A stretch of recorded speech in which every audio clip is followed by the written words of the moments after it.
સ્થાનિક સ્વરાજ્યની ચૂંટણીના પરિણામોમાં ભારતીય જનતા પાર્ટી સૌથી આગળ જોવા મળી રહી છે અને વિપક્ષે ફરીથી પરાજય તરફ આગળ વધી રહ્યો છે। એટલે કે આ પરિણામોએ પુનરાવર્તન કરી રહ્યા છે કે છેલ્લા 30 વર્ષથી એનડીએ સરકાર, એનડીએ પાર્ટીનો દબદબો જોવા મળી રહ્યો છે। જો કે પરિણામો એ સાંજના સમય સુધી તો ક્લિયર થઈ જશે કે ખરેખર કઈ બેઠક ઉપર કોંગ્રેસની જીત છે, આપની જીત છે કે પછી ભારતીય જનતા પાર્ટીની જીત છે। અને આ ચૂંટણીના સમયગાળા દરમિયાન સૌથી ચર્ચિત ચહેરો જે રહ્યો એ રાજુ કરપડા હતા।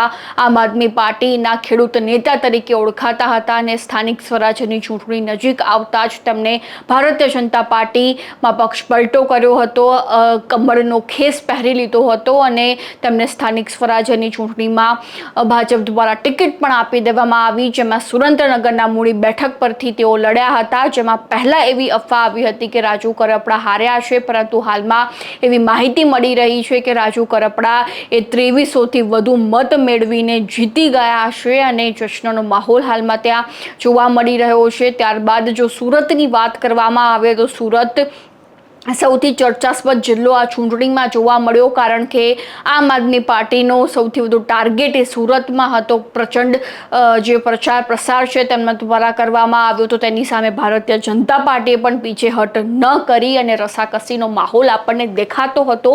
પરંતુ હાલમાં જે પરિણામ સામે આવ્યા છે, જેમાં આમ આદમી પાર્ટીના વળતા પાણી દેખાઈ રહ્યા હોય તે રીતની સ્થિતિ જોવા મળી રહી છે। દરેક બેઠક પર જે ભારતીય જનતા પાર્ટીની લીડ જોવા મળી રહી છે। જ્યારે કોંગ્રેસની વાત કરવામાં આવે તો કોંગ્રેસે પણ 5 વર્ષ બાદ ખાતું ખોલાવ્યું છે સુરતમાં અને ત્યાં પણ કોંગ્રેસને લઈને જશ્નનો માહોલ છે કે ખરેખર સુરતમાં કોંગ્રેસની એન્ટ્રી તો થઈ ચૂકી છે। એટલે હાલમાં સુરતમાં જે દ્રશ્યો સામે આવી રહ્યા છે, જેમાં ભારતીય જનતા પાર્ટી અને કોંગ્રેસના કાર્યકરો વચ્ચે બબાલ થઈ છે, એકબીજાના વાળ ખેંચીને જે છે તે ગુસ્સો ઉતારવામાં આવી રહ્યો હોય તે રીતના દ્રશ્યો સામે આવી રહ્યા છે। જો કે પોલીસ દ્વારા આ સમગ્ર મામલો થાળે પાડવાની કોશિશ કરવામાં આવી રહી છે। સુરતમાં એ બબાલ સામે આવી છે।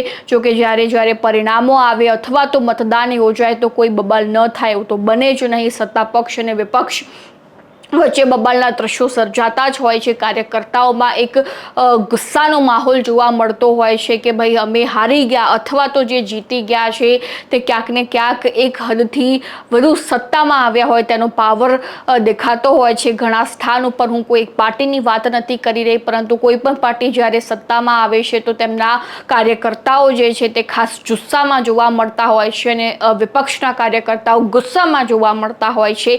આ રીતની સ્થિતિના કારણે બબાલના દ્રશ્યો સર્જાતા હોય છે અને હાલમાં ત્યાં સુરતમાંથી બબાલના વિડીયો સામે આવી રહ્યા છે। બીજી બાજુ જો વાત કરવામાં આવે તો એ વિડીયો જે છે તે વોર્ડ નંબર 18ના છે અને જ્યાં ભારે અફરાતફરી હતી, હાલમાં ચર્ચાસ્પદ મુદ્દો આ બની ચૂક્યો છે। બીજી બાજુ સુરત મનપાના 14 વોર્ડના રિઝલ્ટ પણ જાહેર થઈ ચૂક્યા છે, જેમાં દરેકમાં ભારતીય જનતા પાર્ટીની સારી એવી જીત જોવા મળી રહી છે। અમે તમને પરિણામને લઈને સતત અપડેટ્સ આપતા રહીશું। ખાસ ક્રાંતિમાર્ગ સાથે જોડાયેલા રહેજો।